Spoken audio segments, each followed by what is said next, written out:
चौधर की जंग अब और ज्यादा तेज होने वाली है, क्योंकि अब से कुछ ही देर में पंचायत चुनाव की तारीखों की घोषणा राज्य चुनाव आयोग की ओर से की जाएगी। तो ये बड़ी खबर भी इस समय आपको बता दें कि अब पंचायत चुनाव की तारीखों की घोषणा आखिरकार होने वाली है। कुछ देर में पंचायत चुनाव की घोषणा होगी। राज्य चुनाव आयोग की बैठक खत्म हो चुकी है। हरियाणा के चुनाव आयुक्त धनपत सिंह बैठक में मौजूद रहे। हरियाणा के मुख्य सचिव संजीव कौशल समेत कई अधिकारी भी इसमें शामिल थे।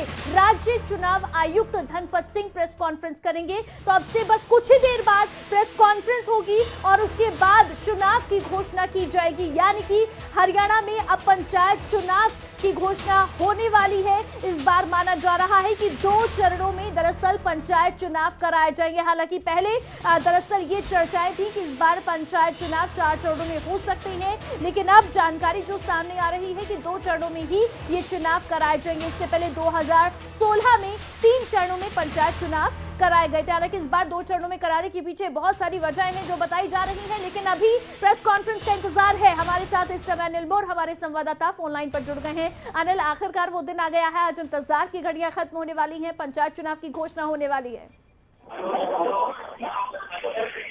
देखिए, बिल्कुल जो चुनाव आयोग के मुख्य सचिव और प्रशासनिक अधिकारियों के साथ बैठक थी, वो बैठक खत्म हो चुकी है। अब से थोड़ी देर पहले वो बैठक खत्म हुई। बैठक में राज्य मुख्य सूचना राज्य चुनाव आयुक्त थे। इसके अलावा अगर बात करें मुख्य सचिव थे, वहीं अगर दूसरे प्रशासनिक अधिकारियों की बात करें, अमित अग्रवाल समेत कई वरिष्ठ अधिकारी इस बैठक में मौजूद थे। बैठक खत्म हो चुकी है और अब से थोड़ी ही देर में जो प्रेस कॉन्फ्रेंस में बाकायदा जो चुनावी शेड्यूल है वो जारी किया जाएगा। जैसा हम लगातार बता रहे हैं कि जो पंचायत चुनाव है हरियाणा में, वो इस बार 2 चरणों में होंगे। 2 चरणों में भी इस तरीके से कि आधे जिलों में जो चुनाव है वो एक बार करवाए जाएंगे और बाकी आधे जिलों में जो चुनाव है वो दूसरी बार करवाए जाएंगे। मान लीजिए पहले 11 जिलों की अनाउंसमेंट होगी, इन 11 जिलों में जो चुनाव प्रक्रिया रहेगी, एक दिन में जो है जो संभावना जताई जा रही है, जो हमें जानकारी मिल है कि पहले दिन मान लीजिए अगर जो ब्लॉक समिति है और जिला परिषद के जो पार्षद है उनका चुनाव होगा, फिर 1 दिन या 2 दिन गैप छोड़कर जो पंच या सरपंच ब्लॉक समिति का है वो पंच और सरपंच का चुनाव है वो चुनाव करवाया जाएगा। अब से थोड़ी ही देर में जो प्रेस कॉन्फ्रेंस है, बिल्कुल अनिल, अब बैठक क्योंकि खत्म हो गई है, बैठक के अंदर से कोई जानकारी अभी तक आपके पास आई हो, क्या रहा बैठक में? देखिए, कहीं ना कहीं जो बैठक थी, बैठक में जो राज्य चुनाव आयुक्त थे धनपत सिंह वो मौजूद थे, मुख्य सचिव मौजूद थे और कहीं ना कहीं चुनाव आयोग की तरफ से प्रशासनिक अधिकारियों से पूरा का पूरा फीडबैक लिया गया है कि जो प्रशासन की किस तरीके की तैयारियां हैं, किस तरीके से जो प्रशासन ने जो पूरी की पूरी जो प्रक्रिया की थी वो किस तरीके से की, वो फीडबैक पूरा का पूरा लिया है। और अब थोड़ी ही देर में जो धनपत सिंह राज्य चुनाव आयुक्त वो प्रेस कॉन्फ्रेंस करने जा रहे हैं। जी, तो थोड़ी देर का इंतजार है जब प्रेस कॉन्फ्रेंस की जाएगी। लेकिन अनिल, जो 2 चरणों में चुनाव कराने की बात इस बार आ रही है, उसके पीछे क्या वजह है जो अब तक निकलकर सामने आई है? क्योंकि पहले तैयारी थी 4 चरणों में कराने की, लेकिन अब ये 2 चरणों में कराए जाएंगे। देखिए, इसके पीछे यही कई वजह हैं, क्योंकि देखिए आने वाले दिनों में एसटेट का एग्जाम भी प्रदेश में होना और जो एसटेट का एग्जाम होगा इसमें कई लाख जो युवा है वो हिस्सा ले, तो उसके लिए भी कहीं ना कहीं क्योंकि देखिए जो वोट पड़ते हैं, वोट भी ज्यादातर जो सरकारी स्कूल होते हैं सरकारी स्कूलों की इमारतों में पड़ते हैं और जो एसटेट का एग्जाम है वो भी कहीं ना कहीं स्कूलों की इमारतों में होना था। तो उस वजह से कहीं ना कहीं जो डेट एक दूसरे काम में सामने ना आए, तो इस वजह से एक ये थोड़ा मैनेजमेंट किया जाएगा। क्योंकि देखिए जो एसटेट का एग्जाम है कई लाख जो युवा हैं, स्टूडेंट है वो देते हैं, उसके लिए भी कहीं ना कहीं बड़े स्तर पर जो प्रशासन को तैयारी करनी पड़ती है, काफी संख्या में स्कूलों की जरूरत पड़ती है, सरकारी अमले की बड़ी संख्या में तादाद जरूरत पड़ती है। और वही जो सरकारी अमला होता है, चाहे सरकारी कर्मचारी हो चाहे सरकारी इमारतें हो, वही कहीं ना कहीं चुनाव कराने में मदद करता है। तो ऐसे में कहीं ना कहीं इस वजह से एक वजह यह है। दूसरी वजह अब आदमपुर उपचुनाव की घोषणा भी हो गई है, उस पर भी कहीं ना कहीं जो हालांकि जो आदमपुर उपचुनाव हो तो केंद्रीय चुनाव आयोग की तरफ से करवाया जाना है, लेकिन कहीं ना कहीं जो सरकारी अमले की उसमें भी बड़े स्तर पर जरूरत होती है। तीसरा जो फेस्टिवल सीजन है, देखिए अब दशहरा जा चुका है, दिवाली आ रही है, तो कहीं ना कहीं फेस्टिव सीजन में भी कहीं ना कहीं लोग हैं, कर्मचारी हैं, बिजी रहते हैं। तो इन तमाम चीजों को ध्यान में रखते हुए और जो प्रेस कॉन्फ्रेंस वो स्टार्ट हो रही है, कुछ ही पल में प्रेस कॉन्फ्रेंस स्टार्ट हो गई है। धनपत सिंह आ चुके हैं, अमित अग्रवाल साथ मौजूद और प्रेस कॉन्फ्रेंस स्टार्ट हो चुकी है। बिल्कुल, तो अब प्रेस कॉन्फ्रेंस की शुरुआत होने वाली है और घोषणा की जाएगी पंचायत चुनाव को लेकर। और अब आपको बता दें कि पूरी तैयारी, सीधी तस्वीरें इस समय आप देखें, हरियाणा राज्य चुनाव आयुक्त यहां पर पहुंच चुके हैं। तो इस समय अब देखिए प्रेस कॉन्फ्रेंस की शुरुआत होने वाली है, बैठक खत्म हो चुकी है, उसके बाद प्रेस कॉन्फ्रेंस की बारी है और अब घोषणा की जाएगी पंचायत चुनाव को लेकर क्या तैयारी है, किस तरह से चुनाव होंगे, ये पूरी जानकारी अब राज्य चुनाव आयुक्त की ओर से यहाँ पर बताई जाएगी। तो कैसे कैसे चुनाव होने हैं, कब कब पंचायत चुनाव के लिए वोटिंग होगी, पूरी जानकारी यहाँ पर साझा की जाएगी। इस बार 2 चरणों में चुनाव होने वाले हैं और जैसे अभी अनिल मोर की ओर से जानकारी दी जा रही थी कि दरअसल जो 2 चरणों में चुनाव कराने का फैसला लिया गया है उसके पीछे बहुत सारे फैक्टर्स रहे हैं। एक तो त्योहारी मौसम, इसके पीछे बड़ा फैक्टर। दूसरा जो यहाँ पर कह सकते हैं कि जो सरकारी कर्मचारी हैं उनकी कमी कहीं ना कहीं रहेगी, क्योंकि बहुत सारे यहाँ पर इस समय एस्टेट का एग्जाम या ऐसे बहुत सारे जो है पहले से ही प्री प्लान्ड एक्टिविटीज़ हैं जो होनी है, जिसमें उन कर्मचारियों की ड्यूटीज़ रहेंगी या उनकी ज़रूरत रहेगी। तो इसीलिए पंचायत चुनाव पहले जो 4 चरणों में कराने की तैयारी वो अब 2 चरणों में कराए जाएंगे। इससे पहले जब 2016 में पंचायत चुनाव हुए थे तो वो 3 चरणों में कराए गए थे और इस बार इन्हें 2 चरणों में कराया जाएगा। तो ये सबसे पहले खबरें अभी तक आपको ये सीधी तस्वीरें दिखा रहे हैं। प्रेस कॉन्फ्रेंस की शुरुआत हो रही है।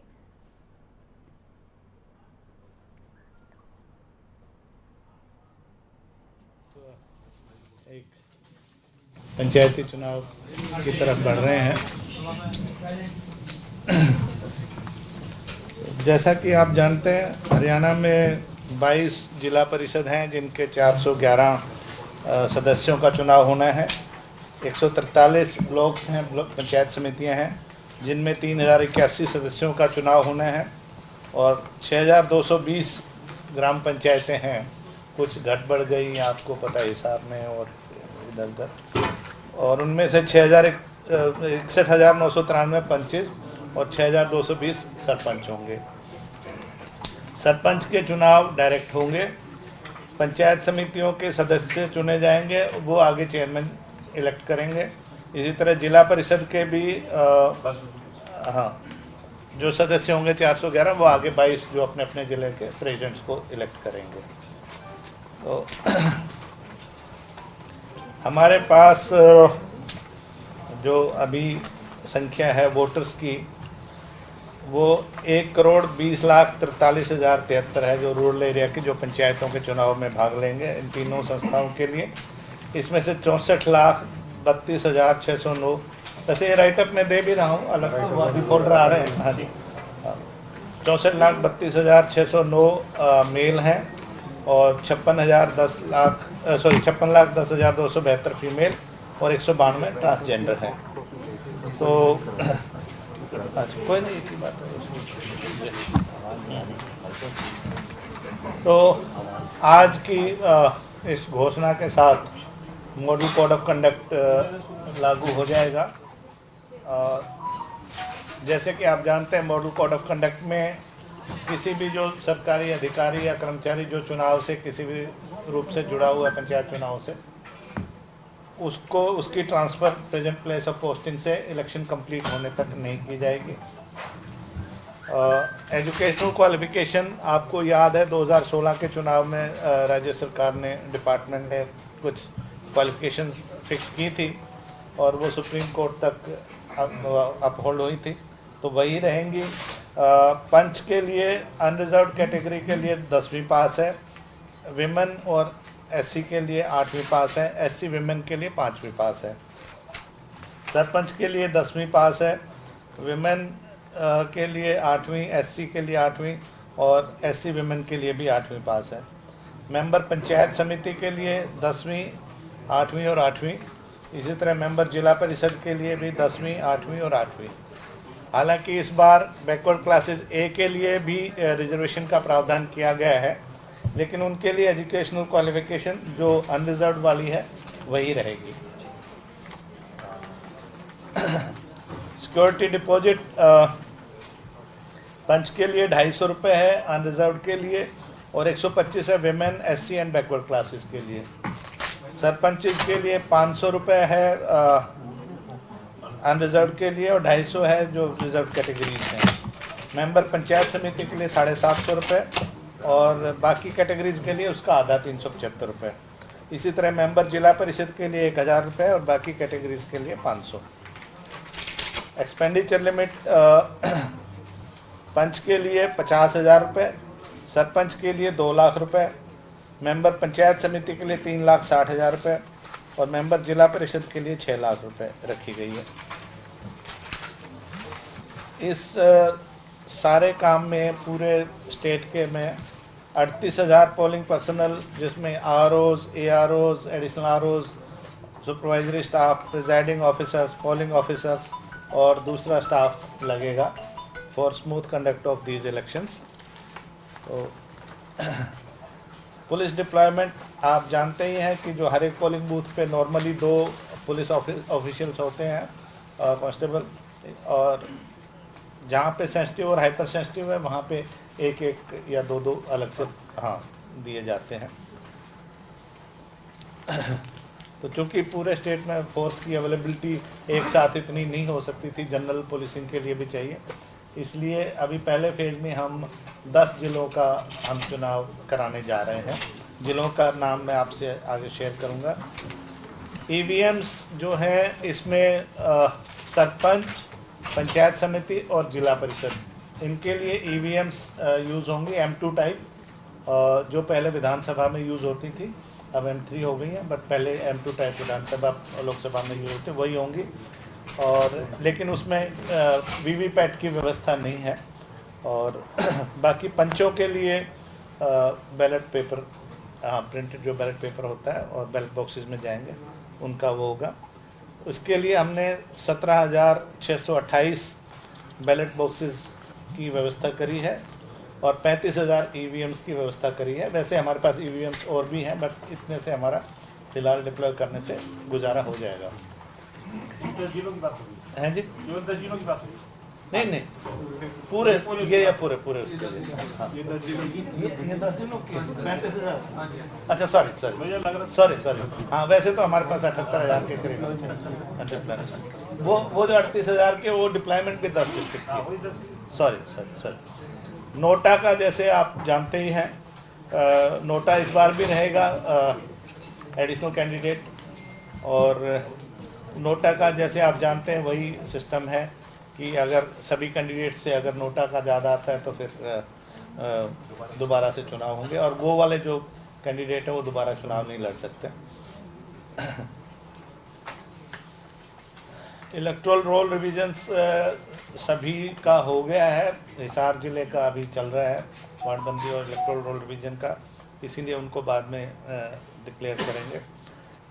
जो 5 जनवरी 2022 को electoral roll election commission of India ने MLAs के लिए जो होती है विधानसभा के, उसको आधार मान के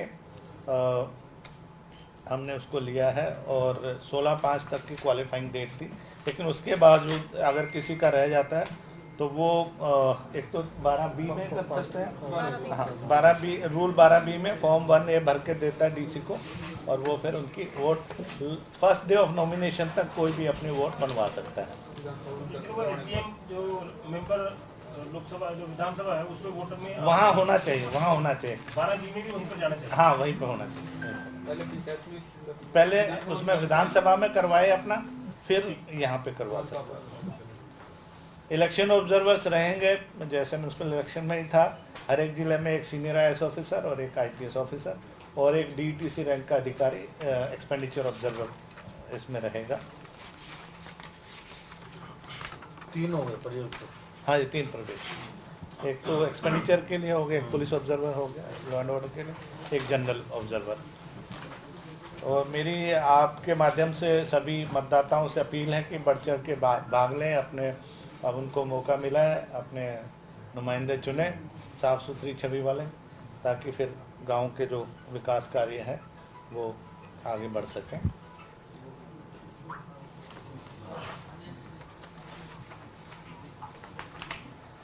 जो जिले पहले राउंड में होंगे उनमें है भिवानी, फतेहाबाद, झज्जर, जींद, कैथल, महेंद्रगढ़, नूह, पंचकुला, पानीपत और यमुनानगर। ये अल्फ़ाबेटिकल ऑर्डर में हमने रखे, मतलब कोई हैं जी? रिपीट कर दो सर।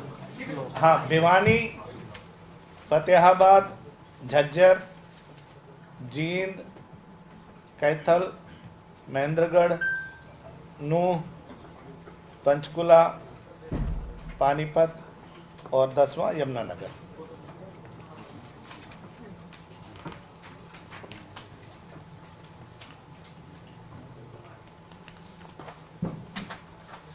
अब आते हैं शेड्यूल पे। आज आपके सामने मैं विधिवत इन 10 जिलों के चुनाव कराए जाने की घोषणा करता हूं। तीनों जो सत्र हैं हमारे सत्र के, जो जिला परिषद के सदस्यों का, पंचायत समिति के सदस्यों का और इनमें जो पढ़ने वाली पंचायतें हैं, ग्राम पंचायत, उनके पंच और सरपंच का। कल डीसीज जो हैं, जिनको डिस्ट्रिक्ट इलेक्शन ऑफिसर पंचायत का भी बाहर उनके पास है, वो नोटिस पब्लिश करेंगे सभी ये 10 जिले। और 14/10 से नॉमिनेशन फाइल होनी शुरू हो जाएंगी। पहला दिन होगा 14/10 को। 14/10 और 15/10 संडे को छुट्टी रहेगी। और फिर 17, 18, 19 5 दिन जो क्लियर वर्किंग डेज है वो नॉमिनेशन के लिए रहेंगे। 20 तारीख को थर्सडे को स्क्रूटनी होगी नॉमिनेशन पेपर्स की, इन ऑर्डर है कि नहीं। और लास्ट डेट ऑफ विड्रॉल होगी 21/10। जिसको भी अपना अगर कैंडिडेचर विड्रॉ करनी है 3 बजे तक 21/10 को विड्रॉ कर सकता है। उसके बाद फिर उसी दिन 3 बजे जब कैंडिडेट्स फाइनलाइज हो जाएंगे, इसी तरह अगर मान लो कोई पार्टी से लड़ रहा है तो उसको उस दिन तक अपनी ऑथराइजेशन, जो ऑथराइज उनके सिग्नेटरी हैं उनसे लेके आनी पड़ेगी। उसके हिसाब से फिर इनको सिंबल अलॉट किए जाएंगे। जो पार्टी ऑथराइज कैंडिडेट होंगे और जो पार्टी सिंबल पे लड़ रहे हैं उनको पार्टी का सिंबल दिया जाएगा जो उनके लिए रिजर्व है, और बाकियों को जो फ्री सिंबल्स हैं उनमें से दिए जाएंगे।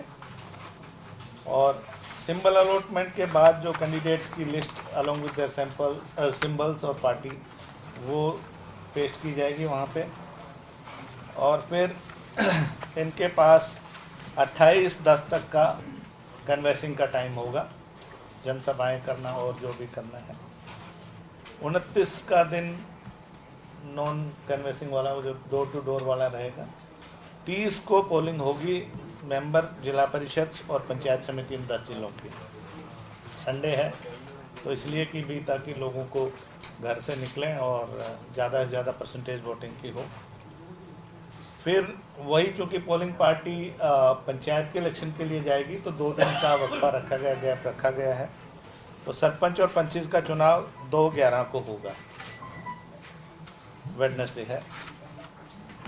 और अगर कोई मान लीजिए 30/10 वाले दिन कोई रीपोल कहीं पे होता है तो उसको 2/11 को पंचायत चुनाव के साथ ही उसका रीपोल भी करा दिया जाएगा। इसी तरह से अगर 2/11 को कोई रीपोल हुआ वो फिर 4/11 को जाएगा, क्योंकि एक दिन का टाइम वो प्रिपरेशन में लगता है। हाँ, इनकी काउंटिंग ऑफ वोट्स जो है पंचिस सरपंचिस की तो सेम डे वहीं पोलिंग बूथ पे ही हो जाती है। जैसे ही पोलिंग ख़त्म होती है और वो अपना उनका सिस्टम वाइंड अप होता है, वहीं पे पोलिंग उनका रिजल्ट डिक्लेरेशन हो जाता है काउंटिंग ऑफ वोट्स के बाद। जिला परिषद पंचायत समितियों के चूँकि पार्टी लाइन्स पे होने की संभावना है और इनका असर, रिजल्ट का असर दूसरे जिलों के चुनावों पर पड़ सकता है, तो इनके काउंटिंग जो है बाकी जिलों के चुनाव होने के बाद उनके साथ ही होगी। बाकी जिलों का जो है उसके लिए आपसे फिर थोड़े समय बाद नेक्स्ट वीक मुखातिब होंगे।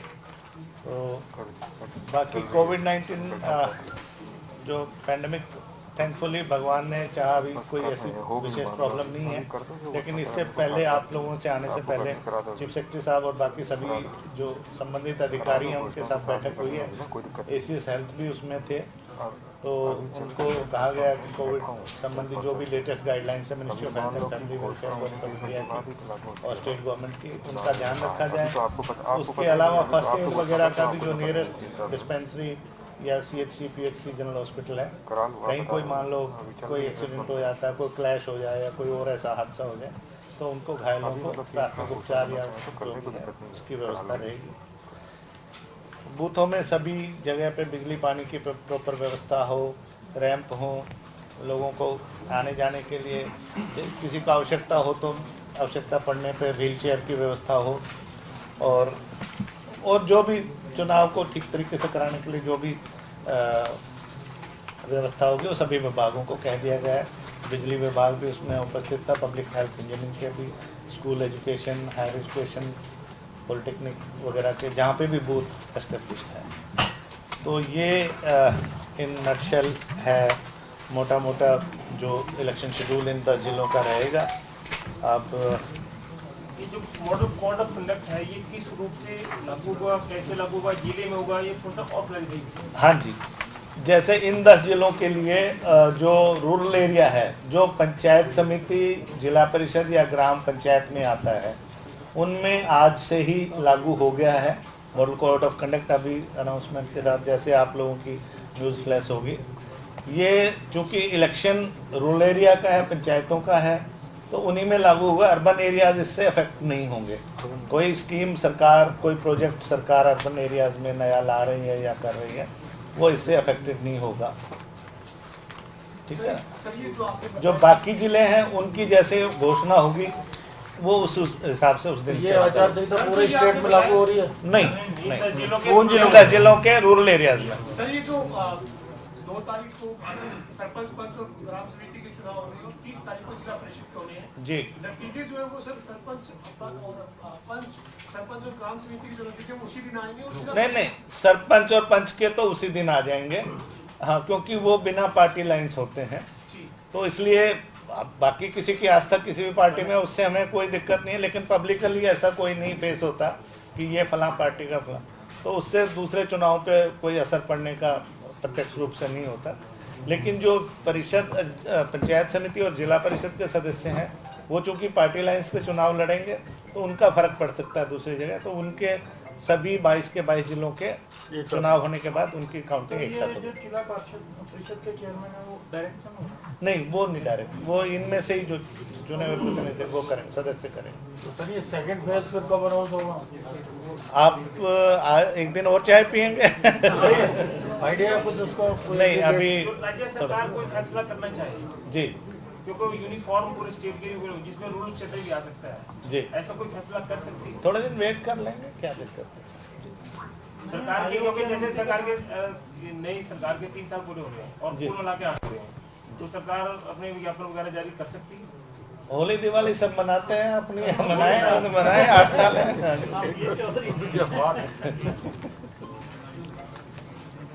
होली दिवाली मना सकते हैं। हाँ जी जी, होली दिवाली मना। 2 मार्च का जो मतदान करने का फैसला कैसे मतदान में से नहीं पड़ेगा, अब देखिए ये ऐसा क्यों करना पड़ा हमें कि मेनली चूँकि देखिए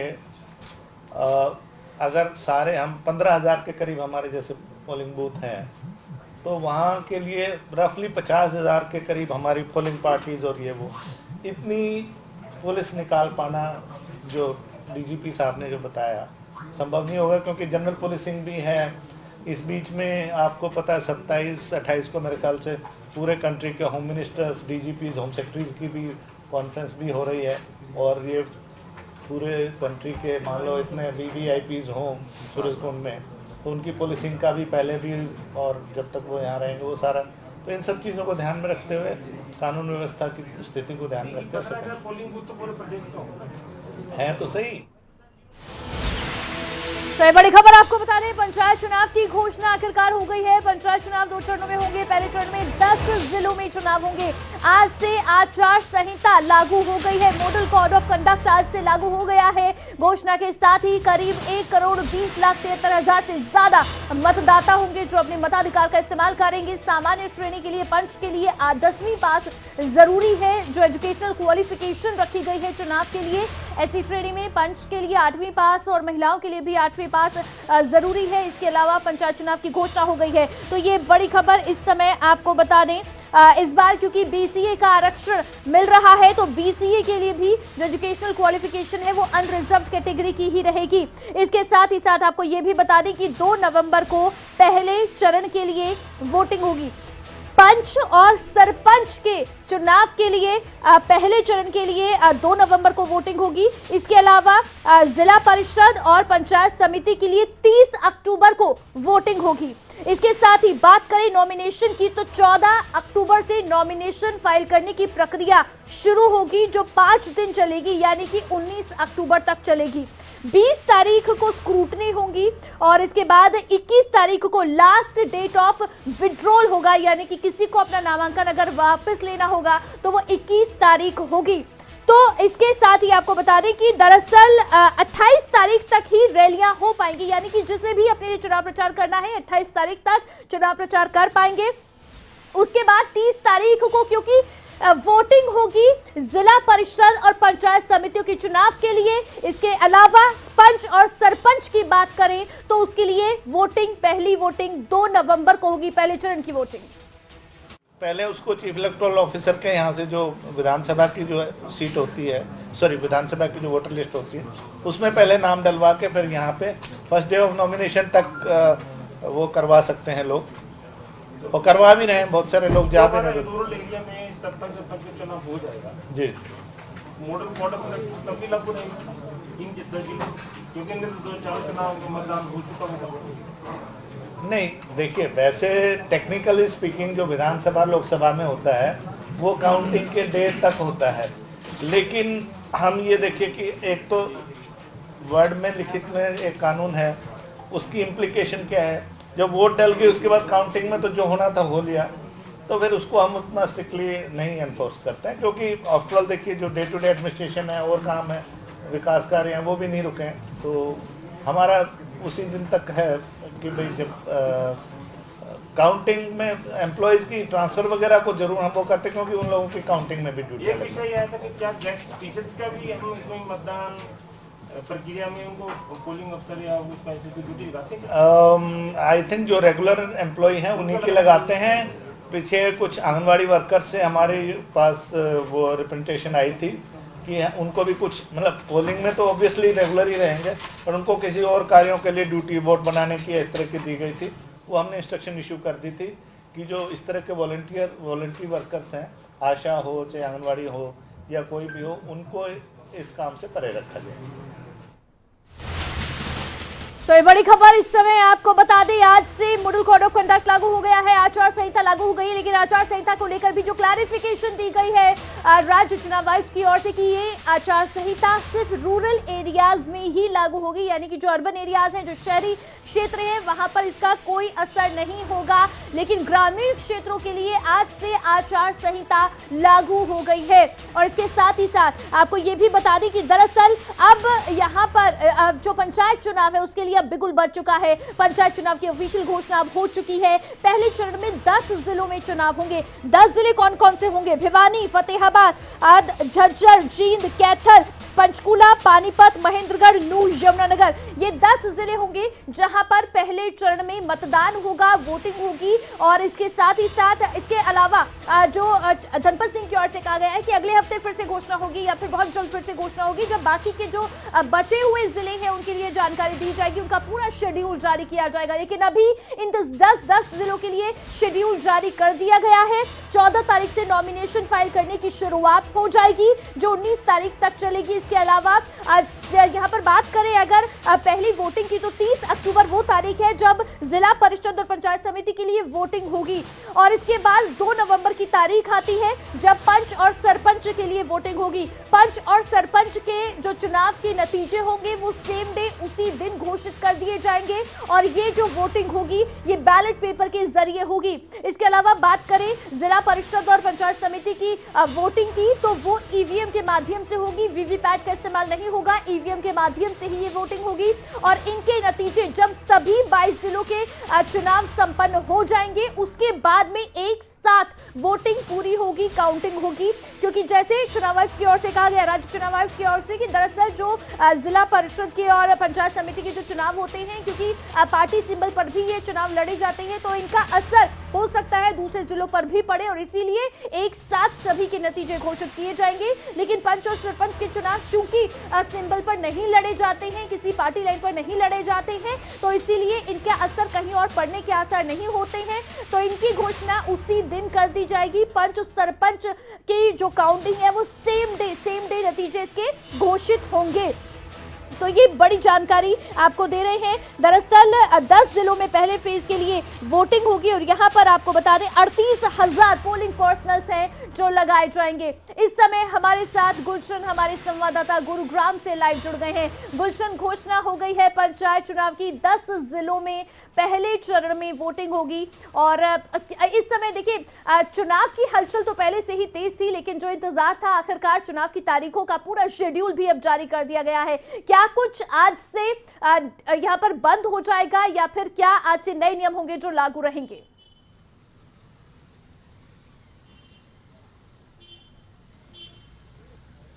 देखिए अवंतिका, बिल्कुल पंचायत चुनाव की तारीखों का आखिरकार ऐलान हो गया है। लोग जो है इंतजार कर रहे थे कि कब पंचायत के चुनाव होंगे, लेकिन हरियाणा के पंचायत चुनाव 2 चरणों में होंगे। पहले चरण में 10 जिलों में चुनाव हैं। 10 जिले जो हैं वो आपको हम बता दें कि भिवानी, फतेहाबाद, झज्जर, जींद, कैथल, नूंह, पंचकुला, पानीपत और यमुनानगर, ये 10 जिले हैं जिसमें पहले चरण में चुनाव होंगे। जो बाकी के हरियाणा के जो जिले हैं 12 जिले, उसमें जो है बाद में जो है वो तारीखों का ऐलान होगा। ये 14 तारीख को जो भी प्रत्याशी चुनाव लड़ना चाहते हैं, चाहे वो पंच का, चाहे वो सरपंच का, चाहे वो जिला परिषद का, तीनों के तीनों 14 अक्टूबर को से जो है अपना नामांकन भर सकते हैं। लगातार 5 दिन तक, जो कि 19 तारीख तक ये नामांकन की प्रक्रिया चलेगी। 20 तारीख को स्क्रूटनी होगी और 21 अक्टूबर को जो भी प्रत्याशी अगर चुनाव उस समय नहीं लड़ना चाहते हैं, कोई कारणवश उनका डिले होना है, तो वो अपना 21 तारीख को नामांकन जो है वो वापस ले सकते हैं। और 30 अक्टूबर को यानी उनकी वोटिंग होगी। ये साफ तौर से अभी जो चुनाव आयुक्त है उन्होंने प्रेस कॉन्फ्रेंस कर ये जानकारी दी है कि हरियाणा में अब 2 चरणों में चुनाव होने जा रहे हैं।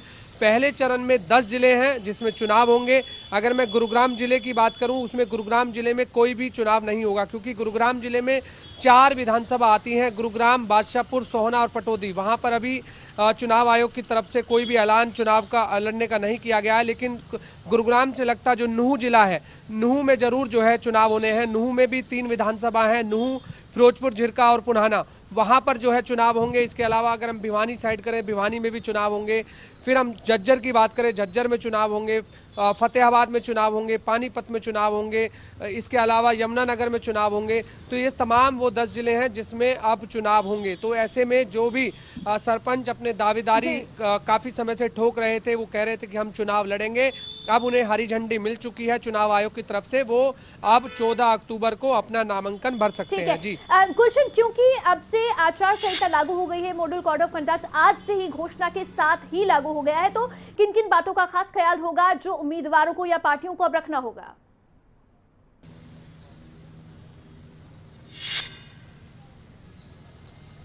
देखिए बिल्कुल, अब आज से जो है यहाँ पर जो है जब भी कहीं चुनाव होते हैं तो उससे पहले जो है आचार संहिता लागू कर दी जाती है। वहाँ पर अब कोई भी धारा 144 ही एक तरीके से हम कह सकते हैं कि वो लागू हो चुकी है। जहाँ अब वहाँ जिस भी गांव में ये चुनाव होने हैं, जो जिस भी ज़िले में अब ये चुनाव होने हैं, वहाँ पर अब सरपंच और पंच और जिला परिषद को पहले अब परमिशन लेनी होगी चुनाव आयोग से। उनके खर्चे का जो ब्यौरा है वो भी यहाँ पर अब नोट किया जाएगा कि कितने खर्चे तक वो कर सकते हैं। हालांकि क्वालिफिकेशन का ज़रूर यहाँ पर ध्यान है कि 10वीं पास जो है सामान्य श्रेणी का होना चाहिए, जबकि 80 कोटे में जो भी चुनाव लड़ेंगे पंच या सरपंच, वो 8वीं पास बहुत ज़रूरी है। क्योंकि पढ़े लिखे सरपंचों का जो ऐलान है वो इसी सरकार में हुआ था, भाजपा सरकार में, कि 10वीं पास होना जरूरी होगा सरपंच के लिए। लेकिन यहाँ पर सामान्य श्रेणी के लिए 10वीं पास है। इसके अलावा जो शेड्यूल कास्ट के हैं वो जो है 8वीं पास चुनाव लड़ सकते हैं। तो उन्हें खासा ख्याल जो है इस बार रखना होगा चुनाव में, क्योंकि जब भी हम देखते हैं कि जब भी चुनाव आयोग किसी भी चुनाव की घोषणा करता है तो उससे पहले पूरी तैयारियां करता है। और जो भी पंच, सरपंच या जिला परिषद अब जो चुनाव लड़ने जा रहे हैं उन्हें भी खासा ख्याल यहाँ पर जो है रखना पड़ेगा। बिल्कुल, इन सभी चीजों का ख्याल रखना होगा। लेकिन साथ ही साथ देखिए जो खर्चे की बात है तो उसके लिए भी एक कैपिंग कर दी गई है हर एक कैटेगरी के लिए कि अगर पंच है तो वो 2.5 लाख ही खर्च कर सकते हैं। हर एक कैटेगरी के लिए कि कौन कितना खर्च कर सकता है, वो भी कैपिंग है जो यहाँ पर की गई है। गुलशन,